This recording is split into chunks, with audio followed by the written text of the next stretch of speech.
அன்பு குழந்தையே, உன் வாழ்க்கையில் கஷ்டங்கள் துரத்தி அடிக்கிறது அல்லவா? வறுமை உன்னை வாட்டி வதைத்துக் கொண்டிருக்கிறது. என் தங்கமே, வாழ்க்கையில் வருகின்ற கஷ்டங்களுக்கு என்ன காரணமாக இருக்க முடியும்? நம் எத்தனைதான் உழைத்தாலும் நம்மை துன்பங்கள் வாட்டி வதைத்து கொண்டிருக்கிறது என்று என் பிள்ளை நீ நினைத்து கொண்டிருக்கின்றாய் அல்லவா? என் தங்கமே, இன்று உன் அப்பன் இந்த கஷ்டத்துக்கெல்லாம் காரணம் என்ன என்பதை தெரிந்து கொண்டு வந்திருக்கிறேன்.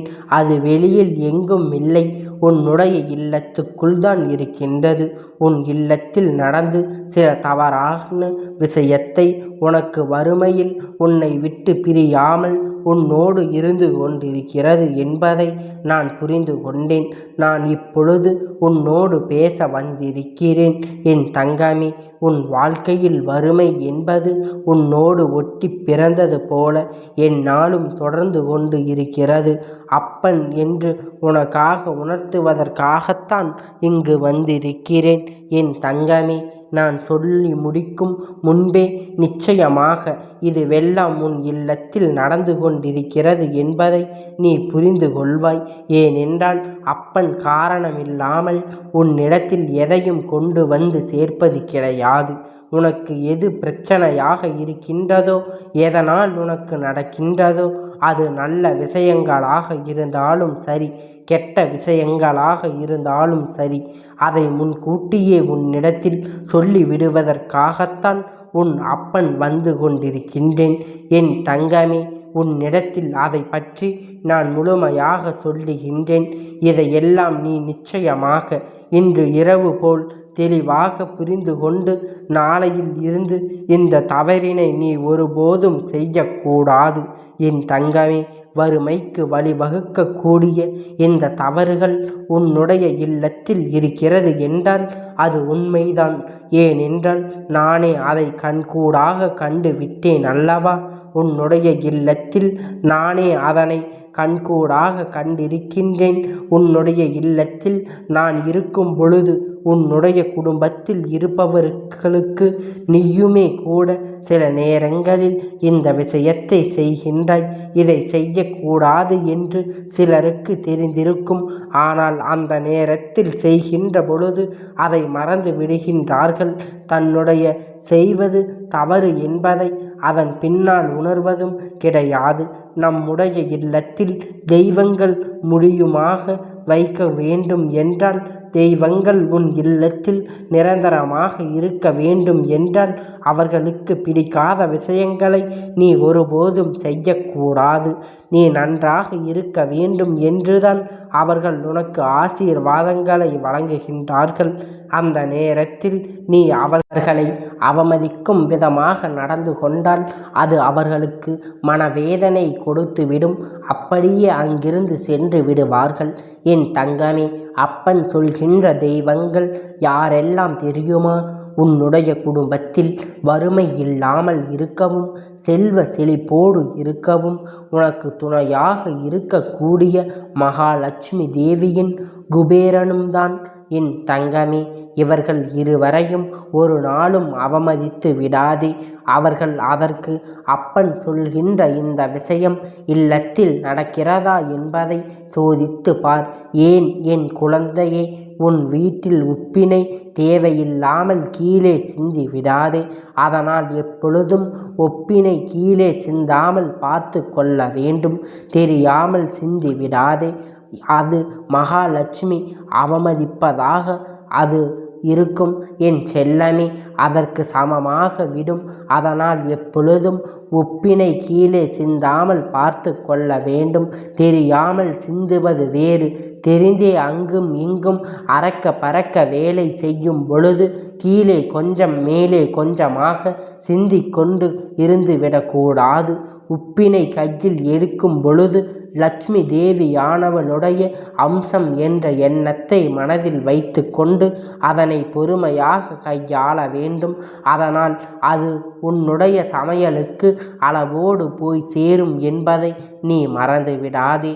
என் தங்கமே, அதுபோல நல்லெண்ணெய், ஏலக்காய், மிளகு, கடுகு இதையெல்லாம் நீ கீழே சிந்திவிடக்கூடாது. ஏனென்றால் இது சனி பகவானை அவமதிப்பதற்கு உகந்த பொருள் அல்லவா? அதனால் இதுவெல்லாம் நீ சிந்தித்தால் அதுவரை அவமதிப்பதற்கு சமம். அதுபோல சாதம் இருக்கும் பாத்திரத்தில் இருக்கும் கரண்டியை உரசி எடுக்கக்கூடாது. அதே போல அதனை துடைத்து வலித்து எடுக்கக்கூடாது. இது அன்னபூரணி ஆகும். அன்னபுவனேஸ்வரியை நீ அவமதிப்பதற்கு இது சமமாகும் என்பதை முதலில் புரிந்துகொள். என் தங்கமே, சாதத்தை வீணடிப்பதும் இதற்கு நிகரான செயல்தான் என்பதை நீ புரிந்துகொள். சத்தம் உள்ளே கேட்கக்கூடாது. என் தங்கமே, இது இப்படி எந்நாளும் வாழ்க்கையில் பின்பற்ற வேண்டும். அதே போல குபேரனுக்கு பிடித்த உணவு ஊறுகாய். நாட்டு ஊறுகாயின் வீணடிக்க கூடாது. அப்படி வீணடித்தால் அது குபேரரை அவமதிப்பதற்கு சமம். நிறைய ஊறுகாயை வைக்கும் பொழுது எப்படி வைக்க வேண்டும், எவ்வளவு வைக்க வேண்டும் என்று தெரியாமல் சிலர் அதனை வீணடித்து விடுகின்றார்கள். பொதுவாக ஊறுகாய் அதிக அளவில் எடுத்து கொள்ள முடியாது. ஏனென்றால் அது உப்பும் காரமும் அதிகமாக இருக்கக்கூடிய ஒரு பொருளாகும். அதனால் தேவையின்றி அதிகமாக அதனை எடுத்து வைத்து அதற்கு பிறகு அதனை வீணடிக்க கூடாது. குபேரனின் அம்சம் விலகக்கூடிய ஊறுகாயை நிச்சயமாக அதை நீ அவமதிக்கின்ற செயலை செய்தால் அது குபேரரை அவமதிப்பதற்கு சமம் என்பதை முதலில் புரிந்து கொள்ள வேண்டும்.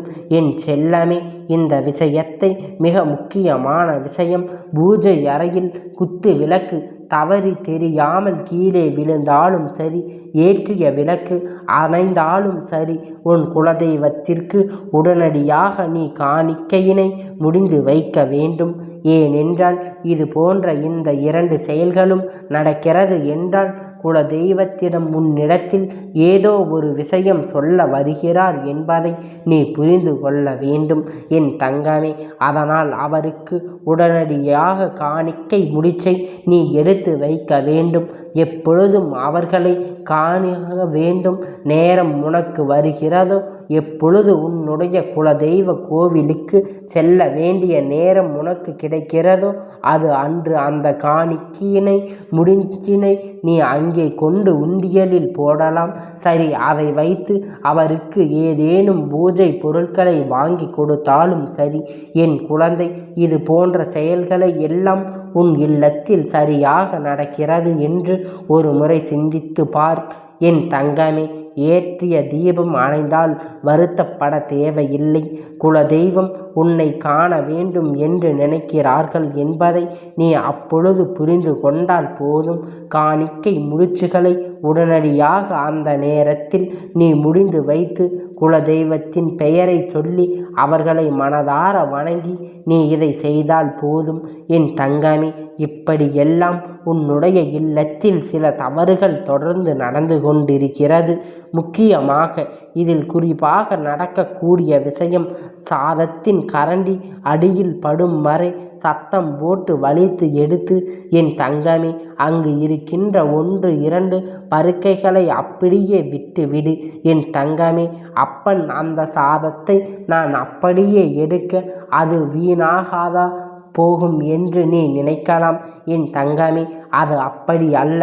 கடைசியாக இருக்கின்ற அந்த சாதத்தை உன்னுடைய கையால் வடித்து எடுத்து நீ கால்படாத இடத்திலேயோ சரி, எறும்புகள் நடமாட்டம் இருக்கின்ற இடத்தில் போட்டாலும் சரி, யாரேனும் ஒருவருக்கு அது பயன்படக்கூடியதாக இருக்க வேண்டும். யாரேனும் ஒருவரும் வாயில்லாத பூச்சிகளுக்கு அது உணவாக மாறிவிட்டால் அது உனக்கு மிக பெரிய பலன்களை கொடுக்கும். அதை உன்னை அதனை வீணடிக்க விடாமல் செய்துவிடும். என் தங்கமே, சில குழந்தைகள் நினைப்பார்கள், அப்பன் நினைத்த பொருட்கள் சாப்பிட முடியாமல் சொல்கின்றது என்று. கனை என்றால் அத்தனை மோசமாக விஷயம் கிடையாது. என் தங்கமே, அதை மாடுகள் உணவாக அருந்துகின்றதல்லவா? அதனால் அதை நீ வீணாக்குவதற்கு ஒருபோதும் நினைக்காதே. இன்னொரு உயிருக்கு உணவாக கொடுக்கின்றது என்பதை முதலில் புரிந்துகொள். வீணாகுவது என்று ஒன்றும் இல்லை என் செல்லமே. நீ எப்பொழுதும் எதை நினைத்தும் பயப்படாமல் அந்த உணவு போவது தான் நீ எப்பொழுதும் இருக்க வேண்டும். எங்கே போடுகிறாய், எப்படி போடுகிறாய், அந்த இடத்திற்கு எந்த ஒரு உயிரினமும் வராது. வீணடிப்பது என்பது முதலில் நீ புரிந்துகொள் என் தங்கமே. அப்பன் சொல்கின்ற இந்த விஷயம் உனக்கு புரிந்ததா? ஒரு உயிர் அதை சாப்பிடுகிறது என்ற விதத்தில் நீ ஒரு முறை சிந்தித்து பார். அப்படி செய்வது நிச்சயமாக என் குழந்தை நீ இன்னொருவருக்கு உணவு கொடுக்கிறது என்று அர்த்தம்தானே என் செல்லமே. அதற்கு நீ எப்பொழுதும் நீ மனமகிழ்ச்சி அடைய வேண்டும். நீ புரிந்துகொள். நீ வெளியில் சென்று உணவு அருந்தும் பொழுது அங்கே சாப்பிட முடியாமல் வீணடிக்கக்கூடிய சாதத்தை உணவினை வீணடிப்பது உங்களுக்கு உணவு கொடுக்கிறாய் என்கின்ற அர்த்தத்தில்தான் மரும் என்பதை நீ புரிந்து கொள்வாய்.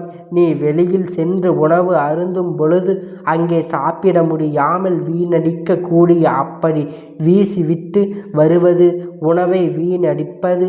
ஒருவேளை குழந்தைகளுக்கு உனக்கே தெரியாமல் அவைகள் எல்லாம் குப்பையில் தள்ளாமல் அங்கு இருக்கின்ற நாய்களுக்கு உணவாக கொடுப்பார்கள் என்றால் நிச்சயமாக அது உனக்கே புண்ணியமாக வந்து சேரும் என் பிள்ளையே.